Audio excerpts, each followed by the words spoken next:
सभी दर्शकों को राम राम। आज मेरा कुंडली का विषय इस बात पर है कि कुछ लोग कहते हैं कि हमारी कुंडली में सूर्य उच्च का है, कोई किसी की में गुरु उच्च का है, फिर भी कई कार्य उनके इच्छानुसार और उनके अनुकूल नहीं होते।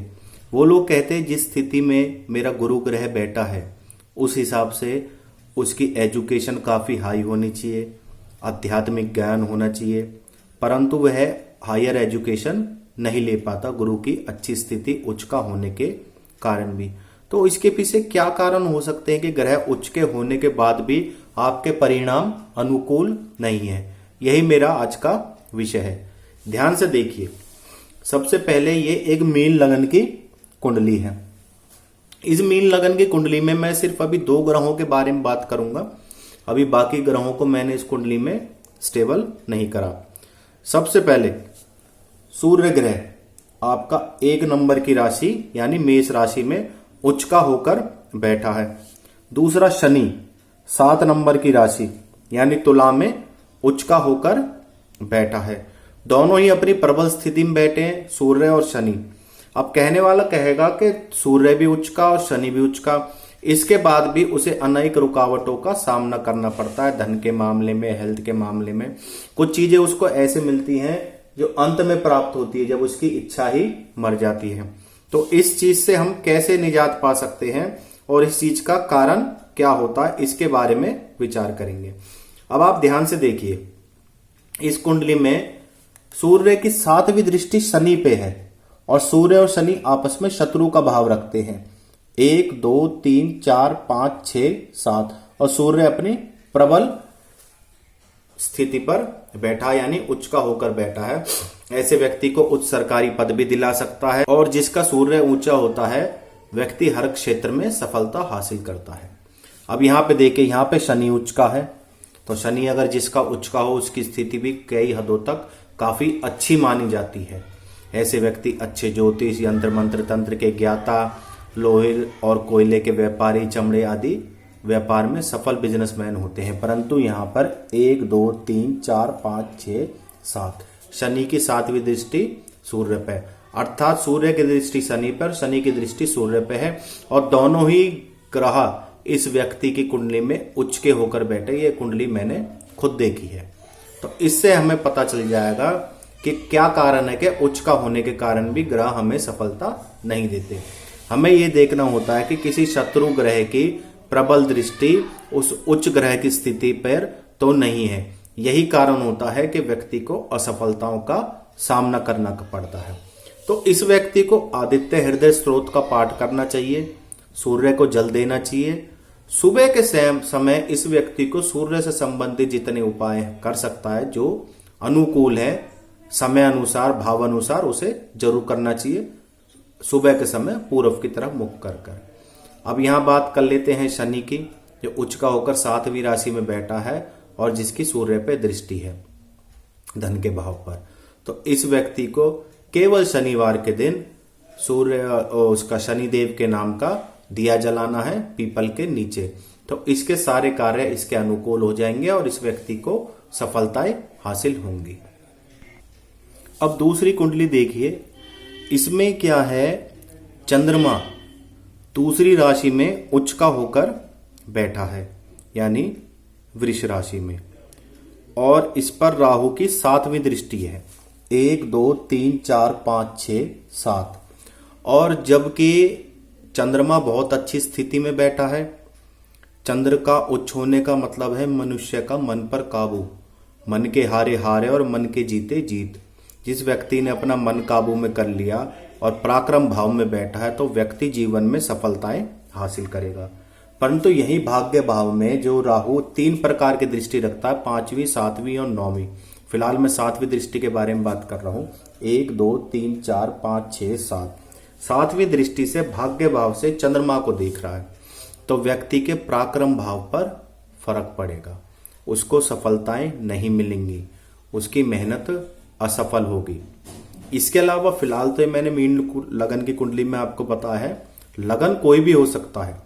लगन यहाँ पर कोई भी हो सकता, 12वां, दूसरा, पहला, मेष लगन, मीन लगन, कोई भी लगन हो सकता है।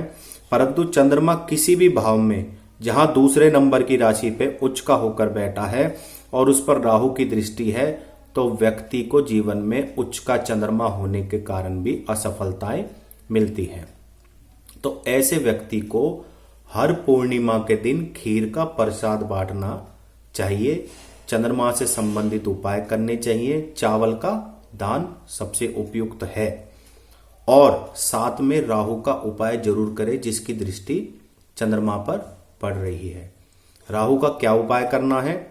व्यक्ति को माता सरस्वती कवच का पाठ करना है या फिर 8 मुखी रुद्राक्ष व्यक्ति धारण कर सकता है। तो इस प्रकार अगर किसी का चंद्र उच्च का है तो यह देख ले कि किसी शत्रु ग्रह की दृष्टि तो उस पर नहीं है, तो यही व्यक्ति की असफलता के कारण बनते हैं।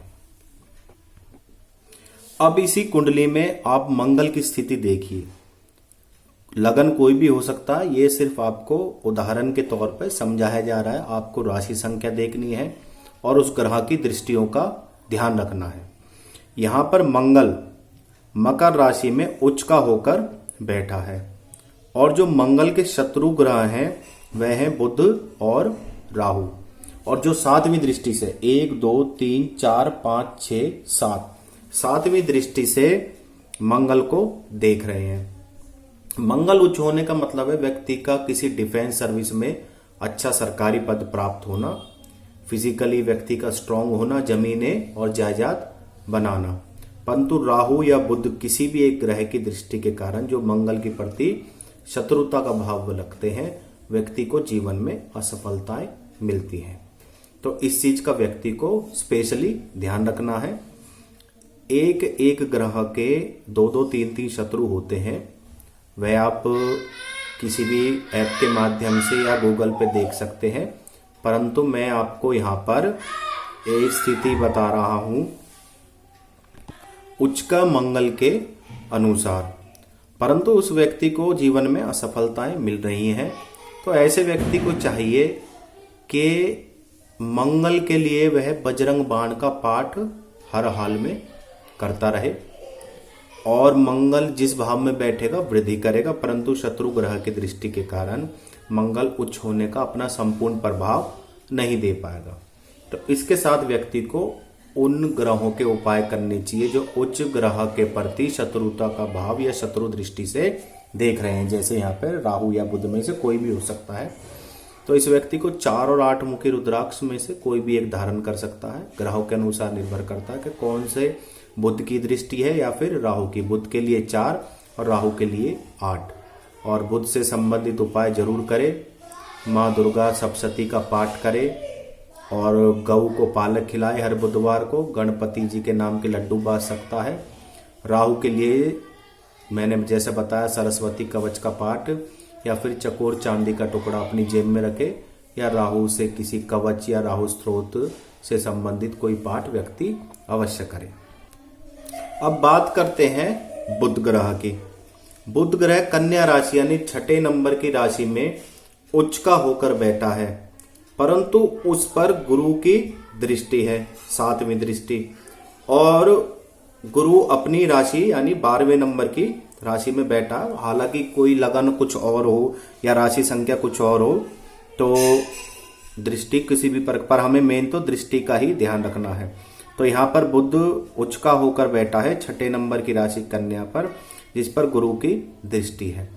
अब ऐसा व्यक्ति जो बिजनेस में सफलता हासिल करेगा, वाणी में चतुर और उसका मानसिक बल बहुत अधिक होगा, वह सब क्षीण होगा गुरु की दृष्टि के कारण, क्योंकि गुरु बुध के प्रति और शुक्र के प्रति शत्रुता का भाव रखता है।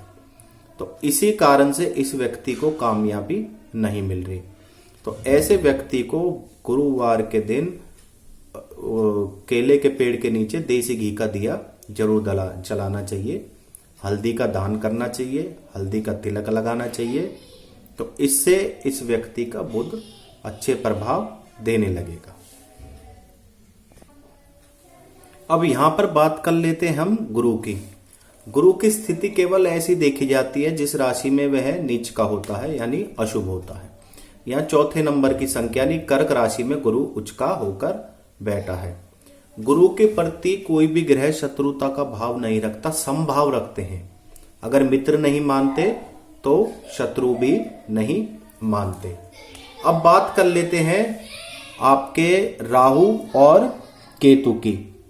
राहु मिथुन में उच्च का होता है और केतु धनु में उच्च का होता है। अगर राहु या केतु पर किसी भी प्रकार की दृष्टि रवि की, चंद्र की या मंगल की, साथ कोई भी दृष्टि रवि की, चंद्र की या मंगल की आपके राहु या केतु पर है, तो व्यक्ति को जीवन में मानसिक चिंताएं सताती हैं, उसके कार्यों में असफलता मिलती है, कोर्ट कचहरी के कार्य सफल नहीं होते, उसके बिजली से संबंधित परेशानी होती है, जैसे घर में लाइट का बहुत जल्दी खराब होना या फिर किसी शॉर्ट सर्किट संबंधित समस्या और बिजली के व्यापार में घाटा खाना। तो जहां राहु शॉर्टकट के माध्यम से, लैपटॉप, इलेक्ट्रॉनिक मीडिया के माध्यम से व्यक्ति को सफलता दिलाता, वहां वह उसको असफल बना देता है नौकरी में, कई प्रयासों में, जहां पे रवि, चंद्र, मंगल की दृष्टि राहु या केतु पे हो। राहु 3 नंबर की राशि पर, केतु 9 नंबर की राशि पे उच्च का होता है। तो जब भी किसी शत्रु ग्रह की दृष्टि किसी उच्च ग्रह की स्थिति पे हो तो उस शत्रु ग्रह का उपाय जरूर करना चाहिए। तो आप देखिए आप पर किस शत्रु ग्रह की दृष्टि आपकी कुंडली में किसी कोई ग्रह उच्च का होकर बैठा, वर्गोत्तम बैठा है, राशि का स्वामी होकर बैठा है, तो उस पर किसी शत्रु ग्रह की दृष्टि तो नहीं है। तो आप उस शत्रु ग्रह का उपाय जरूर करें, जैसे उसका कवच का पाठ कर सकते हैं, उसके स्तोत्र का, उसके मंत्र का, उससे संबंधित देवताओं का, या जो भी अन्य उपाय हो वह जरूर करें। तो आपको अपने कार्यों में सफलता अवश्य मिलेगी। नमो नारायण।